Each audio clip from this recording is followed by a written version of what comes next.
I would like to talk about money. I understand calling things into our experience, and that's wealth, money, etc. Calling is one thing, allowing is another, yeah? Yes. And I've also been understanding that to call more money into my experience, I must spend money as if I have the money. Well, I must spend. that's a good way to call debt into your experience. So I am wondering, how do I spend money without fear? You can't spend money that you don't have Well, without some trepidation. It's about momentum and balance, isn't it? Don't get too far off into it. yes. We're going to sort this out. We're just going to torture you for a little while first. Hey. And another part of that is I'm married, and I have a son, a 15-year-old son. So how do I get all of us, my husband, my son, and myself, on the same plane to call these experiences to our life? Well, you've asked an important question, and it's one that almost everyone relates to. And it really is a subject that is easy for us to remind you what we were talking about earlier, because the first thing that we want to ask you is, do you think you are more often in a place where you are thinking about and feeling about money, or thinking about and feeling about not enough money? Because every subject is two subjects, what is wanted and absence of it. And so you can answer that question by knowing if you feel optimistic or worried, if you feel eager or angry, or eager or frustrated. In other words, you can tell by the way you feel whether you're thinking about money in the way the source within you is thinking about it for you, or whether you're thinking about it in a different way. Now, here's another way that you could look at this. We know, if you've been listening to us at all, you've heard every bit of that before, so no new news there. We're going to keep talking until you hear some new news, because until you find another way of looking at this, nothing's going to shift in you. And unless something shifts, then your experience can't change. So that's what we do. We keep coming at it from another direction and another direction and another direction until suddenly you have an understanding, and then you feel different. And when you feel different, then you attract different. And when you attract different, then you experience different manifestations. So that's the whole objective here in this really important topic. For a long time, we've been talking to you that creation is about asking, source answering, and you letting the answer in. Step 1, 2, 3. Asking's easy, isn't it? Especially if you have a 15-year-old or partner who's asking too. In other words, the more delicious life is, often the more things that you want to experience in it, the more experiences you want to have. So the asking part is not a hard part. When you don't have enough of something, you know that you want more. Source recognizes every time you ask. Now, here's an important thing that you may not have heard us say before about this step 2. Source knows what you're asking for, and only has a vibration about what you are really asking for. So this is interesting. When you feel like you don't have enough money, and it causes you, just for a moment, to send off a rocket, I would like more money, meaning I want more freedom, I want more experience. Your inner being becomes the essence of the freedom and the essence of the experience. Your inner being extracts from that vibrational, contrasting experience what you do want, because that's what your inner being does. Your inner being never focuses on the drama or the trauma or the trouble or the lack, ever. So from your synthesis of life, you've never heard us say that before, have you? From your synthesizing of life, you are emitting pure desires that your inner being is recognizing, focusing on, and taking as inner being point of attraction. Now, do you accept there's you and your inner being? Do you accept that your inner being is offering a vibration, and that law of attraction is responding to your inner being's vibration, just like law of attraction is responding to yours? So when you ask for more prosperity, your inner being immediately becomes the equivalent of more prosperity. But if you don't immediately become the equivalent of prosperity vibrationally, as in being optimistic or anticipation, then there's a vibrational difference between you and your inner being, and that's when you feel doubt or fear or worry or jealousy or anger or whatever those feelings around money often are. So the good news here is that your inner being has become more prosperous every time life has caused you to seek more prosperity. But you've got to find some way of syncing up with the way your inner being feels about this. And when you do, now there's no contradiction in your vibration. There's no tug of war going on. Now you and your powerful inner being are standing in the eye of the vortexual hurricane that law of attraction is causing around you, and more money is coming to you. But in your anticipation, positive anticipation, you're letting it in. You're not keeping it out.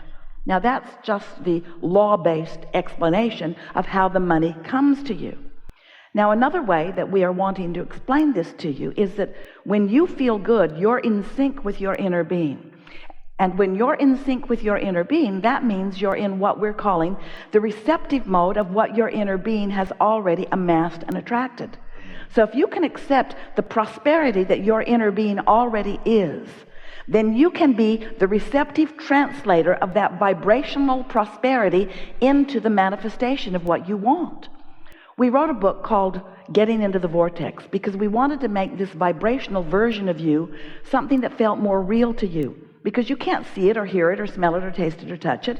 This non-physical aspect of you that exists, that is attracting the things that you are asking for to this specific vibrational context that you now have ready access to. This is a reality, but because you can't translate it yet through your eyes and ears and so on, then you often see absence of money rather than presence of money, even though there is a vibrational presence of money. So then you say, and we don't blame you, we get what you're saying, Abraham, how do I get my money out of the vortex and into my bank? How do I turn these thoughts to things? Because I can't spend the idea of money. A lot of you are trying, that's what you're saying, with your credit and so forth. The idea of money coming, I'll just spend it before I get it. Not such a good idea, really. But that's not exactly what I meant. Well, we understand what you mean. Yeah, I hold on to money because I think no more is going to come, so I won't spend it. Oh. So I'm afraid that it won't continue to flow.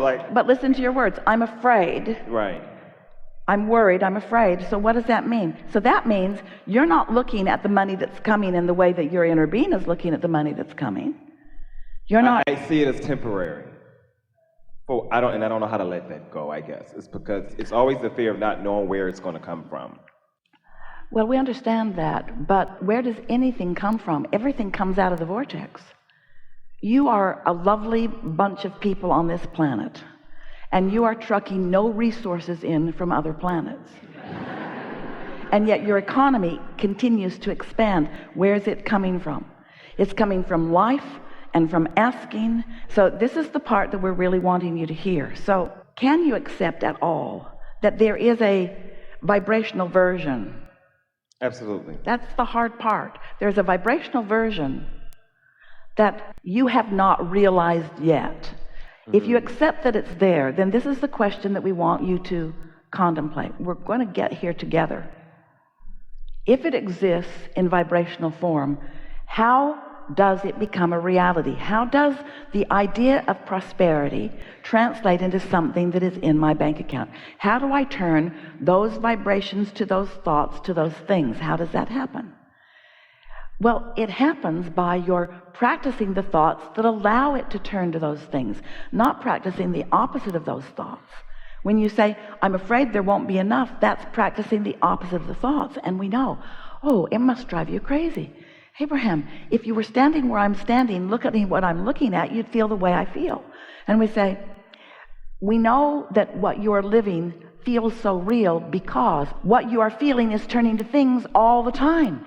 So if you don't feel like there's enough money, then that's the way it's turning out. And then you say, see, I was right. This worry was valid.